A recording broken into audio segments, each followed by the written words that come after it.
नमस्कार, दस्तक में आप सभी का स्वागत है। आपके साथ मैं हूं चित्रा त्रिपाठी। बड़ी खबर के साथ इस बुलेटिन की शुरुआत हम करने जा रहे हैं। इस वक्त आ रही है बड़ी खबर पाकिस्तान से। हिंदुस्तान ने पाकिस्तानी कब्जे वाले कश्मीर पर अपना दावा और मजबूत किया तो पाकिस्तान बिलबिला उठा है।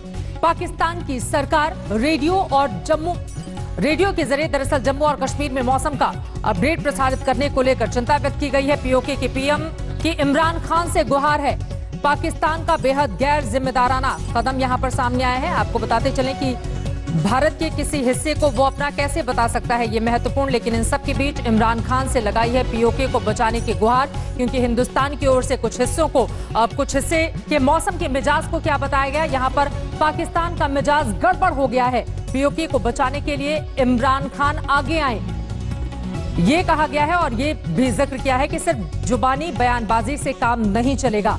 पाकिस्तान के जो पीओके के पीएम हैं उनकी ओर से यह गुहार लगाई जा रही है। पीओके के प्रधानमंत्री की इमरान खान से गुहार। इमरान खान अब इस पर क्या कहेंगे?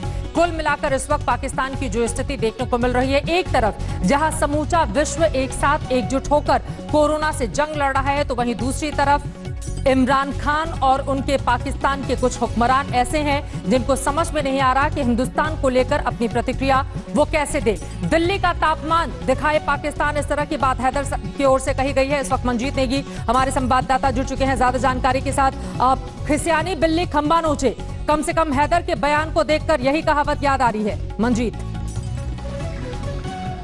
बिल्कुल चित्रा, इसी तरह की उम्मीद की जा रही थी भारतीय एजेंसी द्वारा कि पाकिस्तान की तरफ से इस तरह की चीजें सामने आएंगी। और पाकिस्तान के कब्जे वाले कश्मीर के जो सो कॉल्ड प्रधानमंत्री हैं राजा फारूक हैदर, उनकी तरफ से ये कहा गया कि जिस तरह से भारत की तरफ से पीओके के मौसम का हाल दिखाया जा रहा है, पाकिस्तान भी इस तरह की कोशिश करे अभी श्रीनगर उसके आगे दिल्ली तक का मौसम दिखाए, तो ये एक साफ तौर से बौखलाहट है। और अब हमने देखा कि पिछले हफ्ते के दौरान पाकिस्तान ने सरहद पर खासतौर से पाकिस्तान की कब्जे वाले कश्मीर के इलाकों में जिस तरह से अपने फाइटर प्लेन F-16 और JF-17 से लगातार उड़ान भरनी शुरू की है, वो पाकिस्तान को डर सता रहा है कि कहीं खासतौर से पाकिस्तान के कब्जे वाले कश्मीर को सही मायनों में भारत बहुत जल्द अपने कब्जे में न ले ले। और इसीलिए उनका ये डर और बौखलाहट इस तरह से सामने आ रहा है कि जब वहाँ के पीओके पाकिस्तान के कब्जे वाले कश्मीर के प्रधानमंत्री को इमरान खान से इस बात की ये कहना पड़ रहा है कि इमरान खान भी इस पर सैन्य ताकत दिखाएं और भारत के जो हिस्से हैं वहां का मौसम दिखाएं, तो ये साफ तौर से एक तरह से उनकी बौखलाहट को दिखाता है। बिल्कुल सही कहा आपने, बौखलाहट में है इस वक्त भी पाकिस्तान, वो भी तब जब कोरोना काल चल रहा हो, समूचा विश्व एकजुट हो, लेकिन पाकिस्तान सुधरने का नाम नहीं ले रहा है। पीओके के प्रधानमंत्री की ओर से क्या कुछ कहा गया है हिंदुस्तान को लेकर, जरा वो सुन लेते हैं, उसके बाद चर्चा में आगे बढ़ेंगे। सुनिए। तो इमरान खान सब का तो आपने हुक्म दिया कि भाई देखो तो खुद भी बने और मतलब है कश्मीर के ऊपर जो है वो एक फैसला कुन जो है रोल इख्तियार करे। ये बयानात से बात नहीं होगी। फौज को अपनी फौज को हुक्म दे, फौज आपके हुक्म के मुंतज़िर है, ये कौम आपकी मुंतज़िर है, आगे बढ़े और उन्हें मजलूम भाइयों के लिए जो है बेटियों के लिए, वो आपकी बेटी है इमरान खान साहब, वो आपके भाई हैं, वो आपकी माँ हैं, वो आपकी बहनें हैं, वो सिर्फ मेरी हम लोगों की माएँ बहनें बेटी नहीं, आपकी भी उतनी हैं, आगे बढ़े ना। और वो उसको जो ये बात कहता है कि मौसम का हाल, इंशाल्लाह उसको हम दिल्ली का हाल इंशाल्लाह ताला दिल्ली का हाल दिखाएंगे उसको।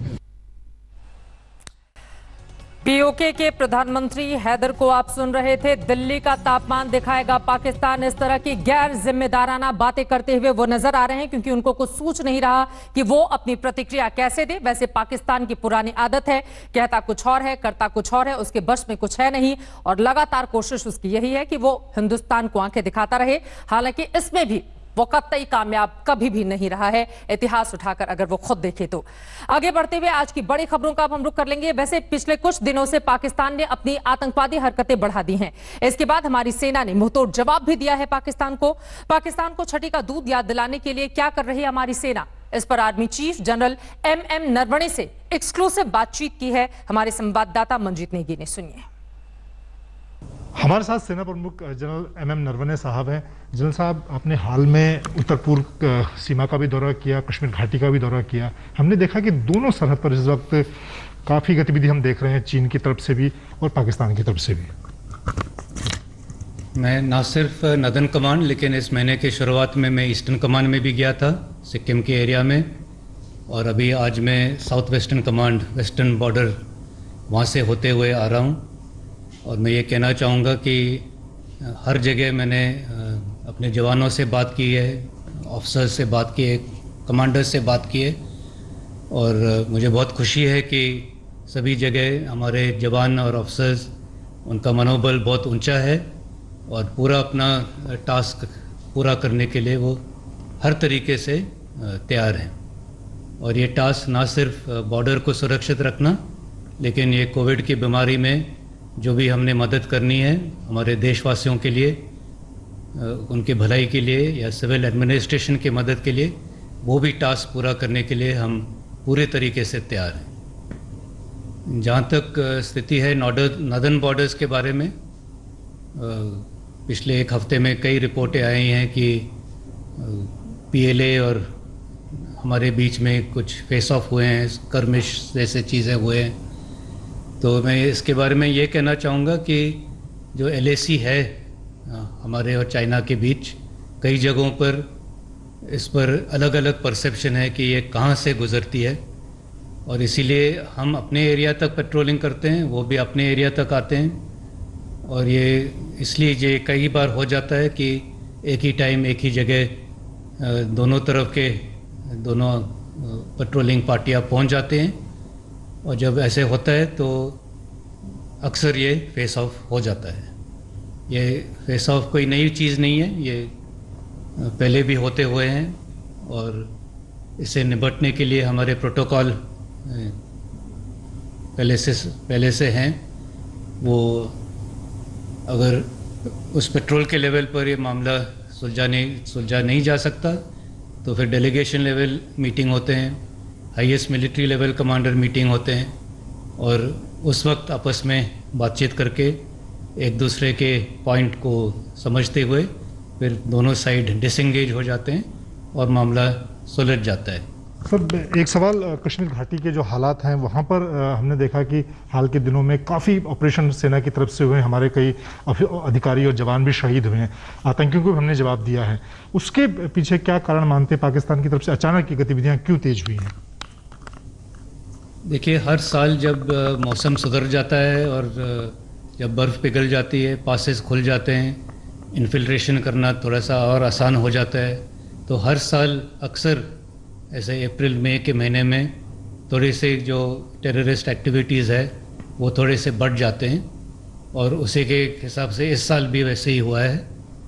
लेकिन इसमें कोई शक नहीं है कि पाकिस्तान अभी भी इसको टेररिज्म को सपोर्ट कर रहा है, उसका समर्थन कर रहा है। अभी भी LC के उस पार कई टेररिस्ट कैंप है, लॉन्च पैड है, और हर लॉन्च पैड में टेररिस्ट मौजूद हैं जो कि कोशिश करते रहेंगे कि वो इन्फिल्ट्रेट करें और JNK में आए और तबाही मचाए। लेकिन इसके ऊपर हमारी कड़ी नज़र है और हम ये ऐसा नहीं होने देंगे। सर, कल प्रधानमंत्री ने जो आर्थिक पैकेज की घोषणा की उसमें एक लोकल प्रोडक्ट की उन्होंने बात की। लोकल प्रोडक्ट को हमें वोकल होकर उनका प्रचार करना होगा। सेना के स्तर पर किस तरह से मेक इन इंडिया की बात की जा रही है? हालांकि काफ़ी जो हमारे मेक इन इंडिया के प्रोजेक्ट हैं इस वक्त चल भी रहे हैं। देखिए, सेल्फ रिलायंस और आत्मनिर्भरता के ऊपर हमारा पहले से जोर था, और कि पिछले 2-3 साल से हम इस पर जोर दे रहे हैं, और इसी का नतीजा है कि आज के डेट में जो हमने ऑर्डर दिए हैं पिछले साल, पिछले फाइनेंशियल ईयर में, उसमें 70 से 75% से ज़्यादा जो ऑर्डर इंडियन कंपनीज़ को ही गए हैं, टोटल नंबर्स में भी और वैल्यू में भी। और आने वाले समय भी हम इसको और भी बढ़ावा देंगे। बहुत धन्यवाद। तो जनरल MM नरवणे साहब का कहना है कि खासतौर से चीन और पाकिस्तान से लगने वाली जो सरहद है वहाँ पर सेना अपनी जो SOP है उसके तहत पूरी तरह से मुस्तैद है, और किसी भी कोई इस तरह की चिंता की बात नहीं है। मंजीत नेगी, दिल्ली, आज तक। हिंदुस्तान की तैयारी पूरी है, चाहे वो आत्मनिर्भर भारत की ओर बढ़ते हुए हमारे अगले कदम हो या फिर दुश्मनों को मुंहतोड़ जवाब देने की। वहीं पाकिस्तान की हालत यह है कि कोरोना से लड़ने के लिए उसके पास फूटी कौड़ी तक नहीं, लेकिन जम्मू और कश्मीर में अपनी आतंकी हरकतों को वो रोकता नहीं। हद तो यह हो गई कि चीन भी उसके आतंकी करतूतों को शह देते हुए कूद पड़ा है। लद्दाख के आसमान में उसके लड़ाकू हेलीकॉप्टर मंडराने लगे तो हमारी जाबाज फाइटर जेट ने उसको खदेड़ दिया। कहते हैं जैसे को तैसा। चीन ने सोचा था कि वो जब चाहे तब नियंत्रण रेखा का उल्लंघन कर लेगा, जब चाहे तब हिंदुस्तान की सरहद को अपमानित कर देगा और भारत छू तक नहीं करेगा। तो ये तस्वीरें बताने के लिए काफी हैं कि अब चीन जैसा करेगा बिल्कुल वैसा ही भरेगा। जब लद्दाख में भारतीय सीमा के बिल्कुल पास चीन के 3 हेलीकॉप्टर आ गए थे, तब उन्हें जवाब देने के लिए हमारे फाइटर जेट्स ने मोर्चा संभाला। और जैसे ही हिंदुस्तान के फाइटर जेट्स एक्शन में आए, चीन के हेलीकॉप्टर 9-2-11 हो गए। और इसीलिए हम अपने एरिया तक पेट्रोलिंग करते हैं, वो भी अपने एरिया तक आते हैं। और ये इसलिए ये कई बार हो जाता है कि एक ही टाइम एक ही जगह दोनों तरफ के दोनों पेट्रोलिंग पार्टियां पहुंच जाते हैं। और जब ऐसे होता है तो अक्सर ये फेस ऑफ हो जाता है। ये फेस ऑफ कोई नई चीज़ नहीं है, ये पहले भी होते हुए हैं और इससे निपटने के लिए हमारे प्रोटोकॉल। चीन की आदत हो गई है खुद को दादा समझने की, लेकिन उसकी दादागिरी की हवा निकल गई। चीन ने अपने 3 हेलीकॉप्टर भारतीय इलाके में इसलिए भेजे कि वो भारत पर अपना दबाव और प्रभाव दिखा सके। आज चीन बेहद तनाव में है। कोरोना को लेकर दुनिया ने उसकी नाकाबंदी कर दी है। अमेरिका की अगुवाई में दुनिया चीन को घेर रहा है। ऐसे में चीन को डर है कि कहीं भारत ने भी मोर्चा खोल दिया तो उसका क्या होगा। इसीलिए वो बार बार आंखें दिखा रहा है। तो ये प्रोवोकेशन करता आया है चीन, और शायद इस दौर में जबकि कोरोना के कारण पूरे देश का ध्यान बटा हुआ है, तो चीन और पाकिस्तान दोनों ही अपनी अपनी तरफ से भारत का ध्यान बटाने की कोशिश कर रहे हैं। चीन ने बार बार अपनी हदें लांघी हैं, कभी सिक्किम में तो कभी लद्दाख में। पिछले दिनों उत्तरी सिक्किम में भारतीय और चीनी सैनिकों के बीच आमना सामना हुआ। मामला धक्का मुक्की तक पहुंच गया था। इसमें दोनों पक्ष के सैनिकों को चोटें भी आईं। 5 मई को ऐसी झड़प लद्दाख में भी हुई। भारत और चीन की सेना के जवान लद्दाख में भी एक दूसरे से भिड़ गए थे। हालांकि 6 मई को दोनों सेनाओं के बीच विवाद सुलझ गया और अब हेलीकॉप्टर के जरिए हिमाकत दिखाई है चीन ने। इसके जवाब में भारत की सेना हाई अलर्ट पर है ताकि चीन की किसी भी साजिश का मुंहतोड़ जवाब दिया जा सके। उत्तर लद्दाख में भारत चीन बॉर्डर पर चीन के हेलीकॉप्टर उड़ान भरते हुए नजर आए। अपने आप में ये चिंता का विषय नहीं है, लेकिन पिछले हफ्ते भारतीय सेना और चीनी सेना के बीच सिक्किम के इलाके में झड़पें हुई। उसके मद्देनजर ये संवेदनशील मामला बनता है। यह महज संयोग नहीं हो सकता। जब चीन अपनी ताकत दिखाने की जुर्रत कर रहा था, कमोबेश उसी वक्त पाकिस्तान युद्ध विराम का सरेआम उल्लंघन कर रहा था। कुपवाड़ा के हंदवाड़ा में पाकिस्तानी शहर पर हुए आतंकी हमले में भारत के 5 जवान शहीद हो गए। इस पर जब भारत ने आतंकियों का सफाया शुरू किया तो पाकिस्तान तिलमिला उठा। उसके एयरफोर्स ने अपने F-16S और JF-17S से लगातार भारत से सटी सीमा और नियंत्रण रेखा पर अपनी पेट्रोलिंग बढ़ा दी। इस पर से पाकिस्तान ने यह भी चिल्लाना शुरू कर दिया कि भारत उस पर हमला कर सकता है। ऐसे में पाकिस्तान की मदद के बहाने चीन का लद्दाख में अंदर घुस आना इन दोनों की मिली भगत हो सकती है। कोरोना महामारी के बीच चीन और पाकिस्तान अपनी नापाक हरकतों से भारत को घेरने में जुट गए हैं।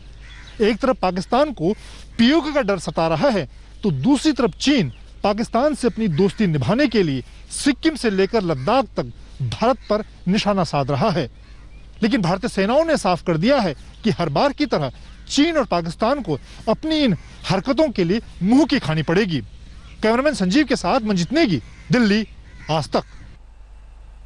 पाकिस्तान की नापाक हरकत जारी है, लेकिन लगातार ईंट का जवाब पत्थर से हमारी सेना उसे दे रही है।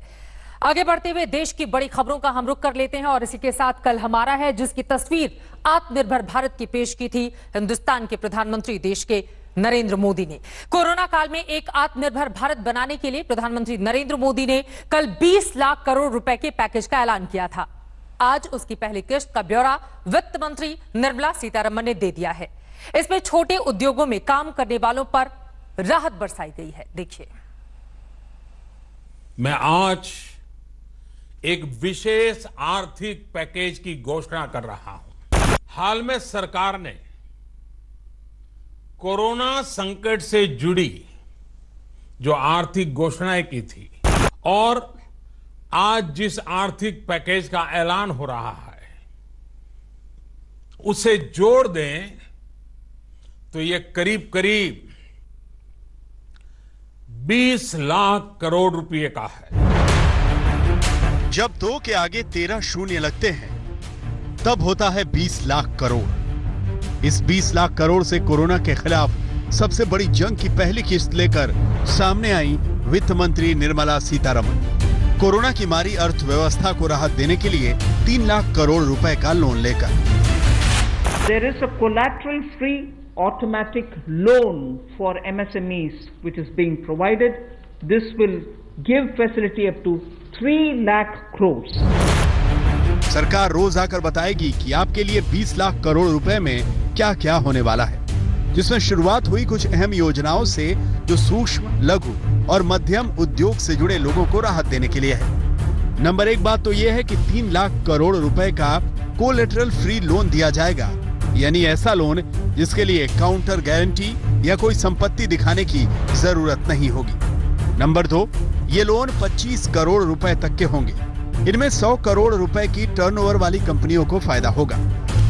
नंबर 3, 4 साल के लिए ये लोन होगा और 1 साल के लिए मोराटोरियम है, यानी 1 साल तक इसकी किस्त आपको चुकानी नहीं होगी। नंबर 4, 31 अक्टूबर 2020 तक इस पर कोई गारंटी फीस नहीं लगेगी। नंबर 5, 45 लाख यूनिट को इसका लाभ होगा। सरकार का यह ऐलान प्रधानमंत्री नरेंद्र मोदी की उस पीड़ा का इजहार है जिसमें उन्होंने गरीब और कमजोर तबके के हितों की बात की। ये आर्थिक पैकेज हमारे कुटीर उद्योग, गृह उद्योग, हमारे लघु मंझोले उद्योग, हमारे एमएसएमई के लिए हैं, जो करोड़ों लोगों की आजीविका का साधन है, जो आत्मनिर्भर भारत के हमारे संकल्प का मजबूत आधार है। इतना ही नहीं, कोरोना काल ने बहुत कुछ बदला है, तो एमएसएमई की परिभाषा भी सरकार ने बदल दी है ताकि ज्यादा से ज्यादा उद्योगों और उसमें काम करने वालों को फायदा मिले। अब 1 करोड़ रुपए का निवेश करके 5 करोड़ रुपए तक के कारोबार करने वाले उद्योग सूक्ष्म में आएंगे। 10 करोड़ रुपए का निवेश करके 50 करोड़ रुपए तक कमाने वाली कंपनियां लघु उद्योग में आएंगी और 20 करोड़ का निवेश करके 100 करोड़ तक का कारोबार करने वाली कंपनियां मध्यम उद्योग में आएंगी। कल ही प्रधानमंत्री ने कोरोना के बहाने ही एक आत्मनिर्भर भारत की चर्चा छेड़ दी। उस कड़ी में आज सरकार ने फैसला किया कि अब 200 करोड़ रुपए तक के ग्लोबल टेंडर की इजाजत नहीं लेनी होगी। लोकल के लिए वोकल भी, लोकल को बल भी, लोकल से ग्लोबल भी। तो ये इसीलिए ग्लोबल टेंडर्स जो हैं ये 200 करोड़ तक से कम वाले जो हैं, इसमें यानी कि 200 करोड़ से कम वाले में ग्लोबल टेंडर्स नहीं होंगे। इसमें हमारे सूक्ष्म, लघु, मध्यम उद्योग को लाभ मिलेगा। सरकार का कहना है कि वो दूरगामी नतीजों वाले कदम उठा रही है। इसके लिए किस सेक्टर पर पहली किश्त में कितना पैसा रखा गया है उस पर एक नजर डाल लीजिए। एमएसएमई पर 3 लाख करोड़, एनबीएफसीज पर 30,000 करोड़, बिजली वितरण कंपनियों के लिए 90,000 करोड़ और पीएफ, ईपीएफ के लिए 2,500 करोड़ रुपए का ऐलान किया गया है ताकि 100 से कम कर्मचारी वाली कंपनियों में 3 महीने तक ईपीएफ का भुगतान सरकार करेगी। कोरोना ने 2 महीने से देश को ठप कर रखा है, लेकिन प्रधानमंत्री नरेंद्र मोदी की नजर इसमें उन साधारण कर्मचारियों की तरफ है जिनकी रोजी रोटी पर आफत आ गई। ईपीएफ जो है, प्रोविडेंट फंड जो है, वो 12% जो कर्मचारी उसका भी और जो नौकरी देने वाला उसका भी 12% भारत सरकार देगी। और ये पहले 3 महीनों के लिए हमने किया था, जिसकी भुगतान कर भी दिया गया पहले 2 महीनों के लिए, और इसको अगले 3 महीने और बढ़ा दिया जाएगा। इसका प्रावधान भी जून, जुलाई और अगस्त के लिए कर दिया गया है। प्रधानमंत्री मोदी ने कोरोना से लड़ने के लिए एक तरफ व्यवहारिक समझ दिखाई तो दूसरी तरफ कोरोना के बुरे वक्त को अच्छे दिनों के हथियार में बदल देने का संकल्प भी लिया। इसीलिए अपनी जीडीपी का 10% हिस्सा कोरोना से लड़ने में झोंका जा रहा है। आज का ऐलान मोदी के आत्मनिर्भर भारत की दिशा में पहला बड़ा कदम है। आत्मनिर्भरता, आत्मबल और आत्मविश्वास से ही संभव है। आज तक ब्यूरो। कारोबार के अंदर संजीवनी देने की ये कोशिश ताकि कल हमारा हो। फिलहाल कोरोना से कौन कितना बेहाल है, एक बार जल्दी से उसके बारे में आपको जानकारी दे देते हैं। बात पर्यटन उद्योग की करें तो 10 लाख करोड़ रुपए रिटेल सेक्टर में 5.5 लाख करोड़ रुपए की बेहाली और एमएसएमई में 3 लाख करोड़ रुपए, ऑटो सेक्टर में 1 लाख करोड़ रुपए, लॉजिस्टिक में 50,000 करोड़ रुपए, एविएशन सेक्टर में 25,000 करोड़ रुपए। इस तरह से अलग अलग सेक्टर्स को बूस्टअप करने की ये कोशिश सरकार की ओर से, ताकि कल हमारा हो और आत्मनिर्भर भारत की ओर हिंदुस्तान के कदम मजबूती से आगे बढ़ सके। वहीं कोरोना से लड़ने के लिए देश 50 दिन से बंद है। बावजूद इसके कोरोना मरीजों और मरने वालों की संख्या बढ़ती ही जा रही है। महाराष्ट्र आज भी कोरोना के मामले में नंबर 1 है और उसमें भी उसका एपिसेंटर मुंबई है।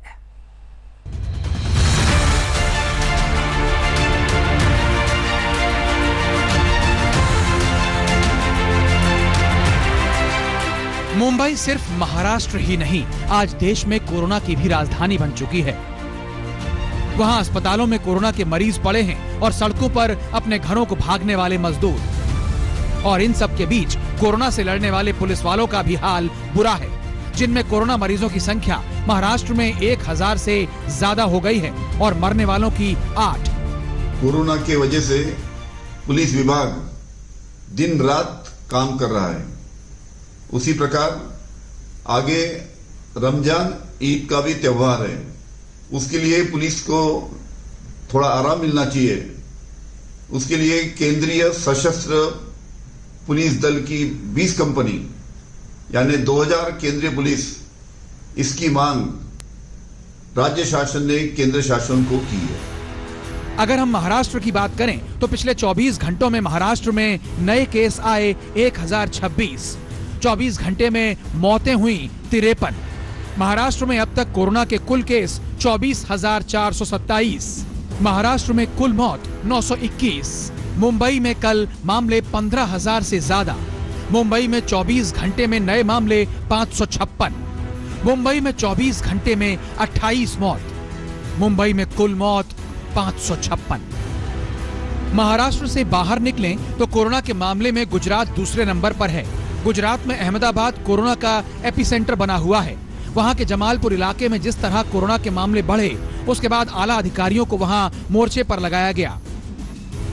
गुजरात में कोरोना से 537 मौतें, 24 घंटे में 24 मौत, 24 घंटे में 362 नए केस। गुजरात में कुल केस 8,903। देश की राजधानी दिल्ली में पीड़ितों का आंकड़ा और मौत का ग्राफ भाग रहा है। दिल्ली से देश के दूसरे शहरों के लिए रेलगाड़ियां चलाई गईं, तो दूसरे शहरों से भी लोग आ रहे हैं। लोगों को रेलवे स्टेशन पर बाहर निकलने के बाद अपनी मंजिल तक जाने के लिए ना कोई गाड़ी मिल रही है, ना ही दूसरे कोई इंतजाम। लेकिन इससे भी बड़ी समस्या ये है कि कोरोना का विस्तार थम नहीं रहा। गृह मंत्रालय के सुझाव अपनी जगह पर हैं। तक के 7998 7998 केसेस हो गए हैं। कल 346 लोग ठीक होकर रिकवर हो गए हैं, तो कुल मिलाकर 2858 लोग दिल्ली में रिकवर हो चुके हैं। अभी तक कुल मिलाकर 106 डेथ दिल्ली में हो चुकी हैं। देश की राजधानी इस बात पर संतोष कर सकती है कि यहाँ बहुत हद तक कोरोना पर नियंत्रण हुआ है। हिंदुस्तान में 10 लाख से ज्यादा आबादी वाले जिलों में टॉप के 10 जिलों में दिल्ली नहीं है। लेकिन आप एक तस्वीर उन 10 जिलों की देख लीजिए जहाँ कोरोना का खौफ सबसे ज्यादा है। मुंबई में कोरोना के केस 7,261, अहमदाबाद में 6,086, चेन्नई में 4,372, पुणे में 2,789, ठाणे में 2,592, इंदौर में 1,935, जयपुर में 1,247, कोलकाता में 1,002 और सूरत में 914। राजस्थान के हालात में बदलाव आए हैं, लेकिन खौफ अभी जारी है। जयपुर के रामगंज इलाके में आसमान में ड्रोन से जमीन पर निगरानी रखी जा रही है, क्योंकि ये शहर का सबसे बड़ा हॉटस्पॉट है। राजस्थान में कोरोना पैर पसारता ही जा रहा है। खासकर जयपुर की हालत तो सबसे ज्यादा खराब है। अब तक 1350 से ज्यादा मामले अकेले जयपुर में आ चुके हैं। उसमें से सबसे ज्यादा चारदीवारी के अंदर है, जो पुराना शहर है उसके अंदर है। ये रामगंज का इलाका है, देख सकते हैं यहाँ से किस तरह से सन्नाटा पसरा हुआ है। कोरोना के खिलाफ जंग तेज हो गई है, लेकिन कोरोना की रफ्तार इतनी तेज है कि भारत में कोरोना के मामले 75,000 तक पहुंच चुके हैं। इसीलिए सरकार की कोशिशें भी बढ़ गई हैं। 74,281 केस हैं इस समय, और इसमें से 24,386 केस ये ठीक होके घर चले गए हैं, और जो दुर्भाग्य से 2,415 लोगों की हमारे यहाँ पे मृत्यु हुई है पूरे भारत में। जो सारे भारत का हमारा इस समय जो फैटेलिटी रेट है यानी मृत्यु दर है वो 3.2% है। आप जानते हैं कि सारे दुनिया के अंदर ये 7% से ऊपर जो एवरेज चल रहा है। और हमारा जो रिकवरी रेट है पूरे भारत का मिलजुल के वो दिन प्रतिदिन बेहतर होता जा रहा है। आज का जो रेट है वो 32.8% है। अहमदाबाद में गोपी घांगर के साथ शरद कुमार, जयपुर आज तक। दूसरे देशों से अगर हम तुलना करेंगे तो भारत में कोरोना की रफ्तार धीमी है। 10 से 70,000 केस होने में किस देश को कितना वक्त लगा है उसके बारे में आपको बता देते हैं। अमेरिका को सिर्फ 7 दिन लगे, जबकि बात स्पेन की करें तो वहां पर 12 दिन लगे 10 से 70,000 केस पहुंचने में। जर्मनी में 13 दिन, ब्रिटेन में 16 दिन लगे, ब्रिटेन भी बेहाल है। इटली में 16 दिन लगे, जबकि रूस में 17 दिन, 10 से 70,000 केस होने में रूस में 17 दिन। चीन की बात करें वहां पर भी 17 दिन, फ्रांस में 19 दिन, ब्राजील में 19 दिन, जबकि इन तमाम देशों के मुकाबले हिंदुस्तान की स्थिति बेहतर रही। भारत में 30 दिन लगे 10 से 70,000 केस होने में। एक बेहतर कल की उम्मीद के साथ कल हमारा है, ताकि आत्मनिर्भर सशक्त हिंदुस्तान बने। इसी के साथ दस्तक में बस इतना ही। हर बड़ी खबर के लिए आप देखते रहिए आज तक।